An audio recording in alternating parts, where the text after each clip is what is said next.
Pozdravljeni, 19. dan 21-dnevnega spomladanskega posta. No, pravzaprav je že večer.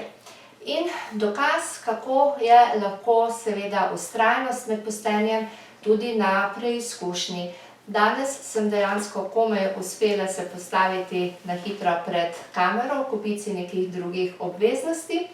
Ampak pomembno je, da nek začrtan ritem spoštujemo, ga izpeljemo in to je eden od odgovorov, zakaj sem na primer izbrala 21 dni, ne pa en dan, 3 dni ali 5 dni, namreč posti so tudi lahko krajši.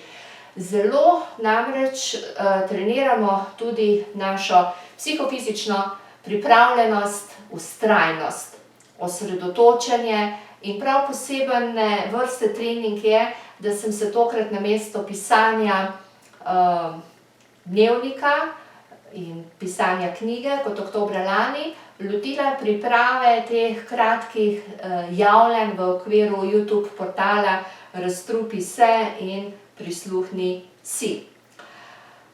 Vztrajnost, osredotočenost sta torej dva imperativa, ki sta prav tako zelo na preizkušnji, ko se lotite, da boste pri sebi spremenili kakšno navado, torej z dieto ali s postom.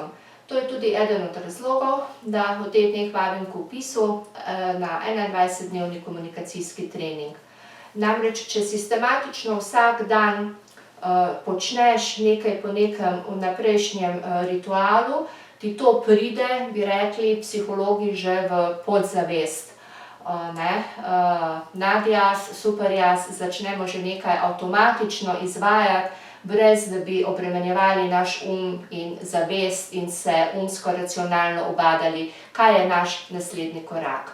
Po 21 dneh postenja ti neke navade v bistvu že preidejo v kri. Ne razmišljaš več, ali to narediš ali ne. Tudi ko greš kam na pot, kaj si boš vzel s seboj, kaj boš med enim in drugim glavnim obrokom na primer popil. Torej nekje navada postaja, da imaš vodo pri sebi, da je zadostna količina čaja skuhana po 18. uri, da si na 7 dni, ne vem, pač zmeriš krvni sladkor, kar priporočajo nekatere diete, na primer keto dieta temelji ravno na tem, da zelo spremljaš raven krvnega sladkorja in tudi na ta način uravnavaš vnos primerne hrane, ki vpliva nate, oziroma kombinacijo hrane z primernim glikemičnim indeksom.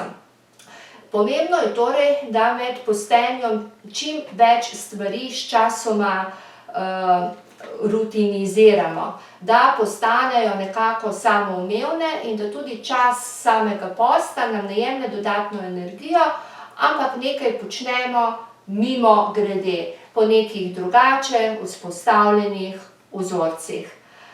Tako da tudi iz tega vidika, če sem včeraj spregovorila o pomenu hoje, gibanja, vas tu in tam opozorim na kakšno zdravo smuti kombinacijo zelenjave ali sadja, pa se mi v tem današnjem nagovoru zdi zelo pomembno poudariti, da je 21-dnevni post primeren tudi za spremembo nekih vzorcev in uvajanje neke nove, bolj zdrave rutine, ki je samoumevna, v kateri ne razmišljamo posebej in jo, bi rekli, jemljemo nekje zdravo za gotovo, postaja del nas.